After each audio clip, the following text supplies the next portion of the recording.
Smile, तुम्हारे इन गुलाबी होठों को क्या मैं किस कर सकता हूँ? बोलो ना, क्या तुम मुझे परमिशन दोगी कि मैं इन होठों को टेस्ट कर सकूँ? कायरो बहुत बेताब था मुझे किस करने के लिए, और मुझे तो विश्वास ही नहीं हो रहा था, क्योंकि मुझ जैसी नर्डी लड़की को तो कोई आँख उठाकर भी नहीं देखता। किसी को मुझ में इंटरेस्ट नहीं रहा है आज तक। लेकिन कायरो, जो पूरी यूनिवर्सिटी में जितनी भी लड़कियाँ उनका क्रश है, वो मुझे किस करने को बेताब था। मैं ना कैसे बोलती, क्योंकि ये तो मेरा सपना था कि कायरो और मैं एक दूसरे को डेट करें। कायरो ने मेरी चुप्पी समझ ली और वो मेरे और पास आ गया, और उसने अपने होठ मेरे होठों पर रख दिए और वो मुझे किस करने लगा। सॉफ्ट किस से वो इंटेंस किस में कब बदल गई, मुझे पता ही नहीं चला। मुझे तो समझ ही नहीं आ रहा था कि मेरी बॉडी में क्या हो रहा था। जो भी हो रहा था मुझे बहुत अच्छा लग रहा था, मुझे बहुत अच्छा महसूस हो रहा था। कायरो के होठ काफ़ी सॉफ्ट थे और मुझे विश्वास ही नहीं हो रहा था कि कायरो मेरी पहली किस है। कायरो इज़ माई फर्स्ट किस। और अब मुझे ऐसे लगा कि कायरो और मैं एक दूसरे को डेट पक्का करने वाले, क्योंकि तभी वो मुझे किस करेगा, राइट? थोड़ी वक्त बाद कायरो ने अपने होठ मेरे होठों से दूर कर दिए और तब जाकर मुझे सांस लेने का मौका मिला। मुझे लगा अभी तो कायरो की तरफ से हाँ है, जब उसने मुझसे ये कहा, तुम्हारे होठ काफ़ी सॉफ्ट है। लेकिन फिर कायरो ने कुछ ऐसा कहा जिससे मैं पूरी तरीके से कंफ्यूज हो गई। लेकिन ये किस हॉट नहीं थी। हॉट नहीं थी का क्या मतलब होता है? मैंने कायरो से तभी के तभी पूछा, और तभी कायरो ने कहा, तुम्हें कैसे समझाओ? अच्छा, एक काम करो, अपना हाथ दो। कायरो ने मेरा हाथ लिया और उसे अपने सीने से चिपका दिया, और उसने मुझे समझाते हुए कहा, देखो, मेरी दिल की धड़कनें इस किस से तेज़ नहीं हुई, लेकिन तुम्हारी दिल की धड़कनें चेक करो। तुम्हारा दिल कितना ज़ोरों से धड़क रहा है, मुझे यहाँ तक आवाज़ आ रही है। वैसी फीलिंग होनी चाहिए जब तुम मुझे किस करो। उसे हॉट किस कहा जाता है। मुझे शर्मिंदगी महसूस हुई और मैंने तभी के तभी कायरो से माफ़ी मांगी। आई एम सॉरी कायरो, मुझे पता है ये किस सबसे बेस्ट नहीं थी, क्योंकि ये मेरी पहली किस थी। लेकिन तुम मुझे और एक मौका दो ना, प्लीज़। मैं तुम्हें किस करना चाहती हूँ, और तुम्हें भी वैसा महसूस होगा जैसे मैंने महसूस किया, प्लीज़। कायरो ने कुछ कहा नहीं, लेकिन मैं कायरो की तरफ बढ़ गई और कायरो के पास आ गई उसे किस करने के लिए। लेकिन तभी कायरो ने मुझे कहा, स्माइल, जाने दो प्लीज़। और तब मैंने कायरो को पूछा, कायरो, क्या तुम मुझे डेट करोगे? तब कायरो ने जवाब दिया, स्माइल, तुम जैसी इनोसेंट लड़कियां मेरे टाइप की नहीं है, इसलिए मैं तुम्हें डेट नहीं कर सकता। लेकिन इसका मतलब ये नहीं कि तुम मुझे कभी भी डेट नहीं कर सकती। तुम कर सकती हो। जब तुम मेरी दिल की धड़कनें तेज़ करोगी ना, तब मैं ऑफिशियली तुम्हारा हो जाऊंगा। फिर कायरो ने मेरी कैंगरू डॉल जो मैंने उसे दी थी वो लौटाते हुए कहा, देखो स्माइल, ये टॉय वॉय की ज़रूरत नहीं है मुझे रिझाने के लिए। अगर तुम्हें मुझे सेड्यूस करना है तो बस एक हॉट किस ही काफ़ी है, समझ गई? इतना कहकर कायरो वहाँ से चला गया और मैं तो खो गई उसी किस में जो उसने मुझे दी। लेकिन कैसी मेरी किस्मत है, किस तो हो गया, लेकिन डेट तो मैं नहीं कर पाऊंगी ना उससे। नेक्स्ट सीन है लिज की यूनिवर्सिटी का, जहाँ पर लिज और टैम जो उसकी बेस्ट फ्रेंड है वो दोनों बाहर आ चुके हैं।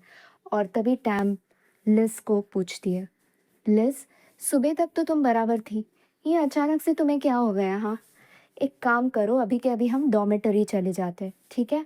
वहाँ तुम पूरे टाइम आराम ही करना, क्योंकि तुम्हें ठीक होना बहुत ज़्यादा ज़रूरी है, कल हमारी एग्ज़ाम्स जो है। तभी लिज ने टैम को मना कर दिया, नहीं, तुम्हें डॉर्मेटरी जाओ, क्योंकि मैं तो मेरे बॉयफ्रेंड से मिलने जा रही हूँ। आज वो मुझे सैलमॉन्स खिलाने वाला है, उसकी तरफ से ट्रीट है, और उस ट्रीट को मैं कभी भी मिस नहीं करूँगी।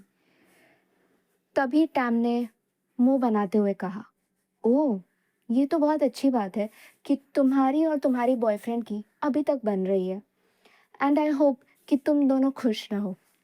लेकिन पता है लिस, मुझे लगा था कि मैं तुम्हें एक फैंसी रेस्टोरेंट पे लेके जाऊंगी। पता है क्यों? As a post breakup gift from my and.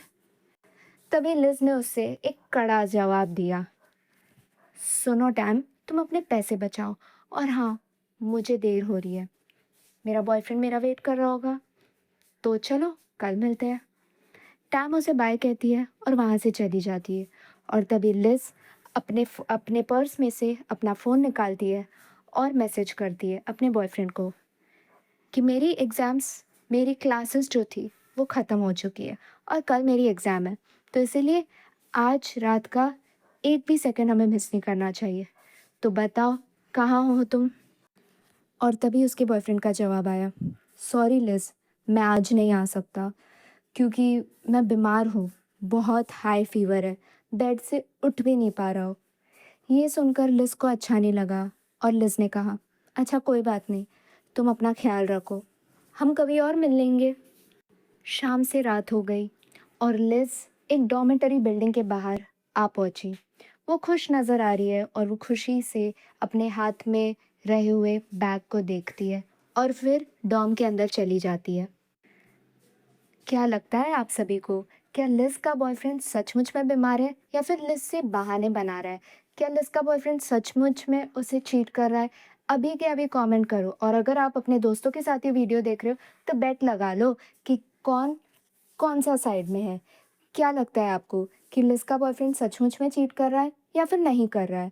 अभी के अभी बेट लगाओ, मतलब अच्छी वाली बेट लगाओ कि एक दूसरे को ट्रीट देने वाली बेट लगाओ, और इसका जवाब अभी ही आपको जस्ट मिल जाएगा। So make sure to comment down first. Liz अपने बॉयफ्रेंड के कमरे में आ गई है और वो तभी धीमी आवाज़ में कहती है, टाड़ा, देखो मैं तुम्हारे लिए क्या लाई हूँ, मैं तुम्हारे लिए कौंजी सूप और दवाइयाँ लेके आई हूँ, अभी उठ भी जाओ। लेकिन उसका बॉयफ्रेंड कोई जवाब नहीं दे रहा था। लिज को लगा कि उसका बॉयफ्रेंड, जैसे कि उसने कहा, वो बेड पर सो रहा होगा क्योंकि उसने कंबल भी देखा, और फिर उसने सोचा कि वो फिर से अपने बॉयफ्रेंड को बुलाएगी, बैड्स सुनो, मैं आ गई हूँ, बैड्स। लेकिन बैड्स की तरफ से कोई जवाब नहीं आया और इसीलिए लिज ने कंबल हटा कर देखा, तो उसने देखा कि पिल्लोज इस तरीके से अरेंज किए गए हैं कि लगे कि कोई सो रहा है। तो इसका मतलब लिज को उसके बॉयफ्रेंड ने झूठ कहा, और लिज को ये चीज़ सही नहीं लग रही थी। उसे फिर भी लग रहा था कि उसका बॉयफ्रेंड उसे झूठ नहीं कह सकता, इसीलिए बाथरूम और हर जगह पर उसने बैग्स को ढूंढने की कोशिश की, लेकिन बैग्स कहीं पर भी नहीं था।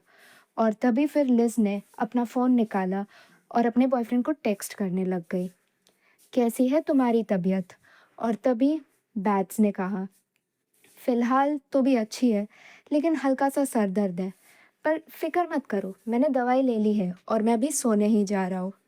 This was a clear cut lie, और लिज को पता चल गया कि कहीं ना कहीं टैम की बातें सच हो सकती है क्योंकि उसका बॉयफ्रेंड उसको झूठ कह रहा है।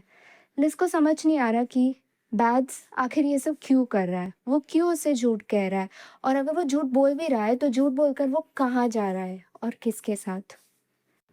नेक्स्ट एपिसोड में आपको जानने मिलेगा कि आखिर ये लिज के साथ हो क्या रहा है, उसका बॉयफ्रेंड कौन है और उसका बॉयफ्रेंड ये सब चीज़ें क्यों कर रहा है। और उसी के साथ साथ स्माइल और कायरो की लव स्टोरी का दी एंड नहीं हुआ है, क्योंकि कायरो ने स्माइल को कहा है कि अगर वो उसे हॉट किस दे देगी, अगर वो उसे हॉट किस कर सकती है तो कायरो उसका हो जाएगा, और ऑब्वियसली स्माइल हार नहीं मानेगी। और स्माइल की डेस्टिनी भी एकदम अच्छी है क्योंकि उसके हाथों में आएगा एक पैम्पलेट, और उस पैम्पलेट में लिखा हुआ है बॉय फॉर रेंट। इसका मतलब है कि स्माइल किसी भी लड़के को किराए पर ले सकती है और उसके साथ उसे जो भी करना है वो सब कर सकती है ना। ये बहुत ही स्पाइसी और एक्साइटिंग प्लॉट। जानना है ये कब होगा, तो ये होने वाला है नेक्स्ट एपिसोड में, जो आपको इस वीडियो के पिन कमेंट में मिल जाएगा।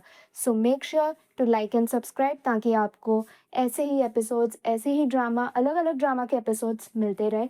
और साथ ही साथ आप कमेंट डाउन कर सकते हो कि आपको कौन सा ड्रामा चाहिए हिंदी में, वो भी मेरी आवाज़ में, और मैं पूरी कोशिश करूँगी कि उस ड्रामा के एपिसोड्स इन हिंदी में आप तक पहुँचाएँ। और अभी के लिए goodbye, take care, next episode में मिलते हैं। ये पिन कमेंट में बैठा हुआ है यार, तो चलो जाओ और चेकआउट करना। बाय। स्माइल, तुम्हारे इन गुलाबी होठों को क्या मैं किस कर सकता हूँ?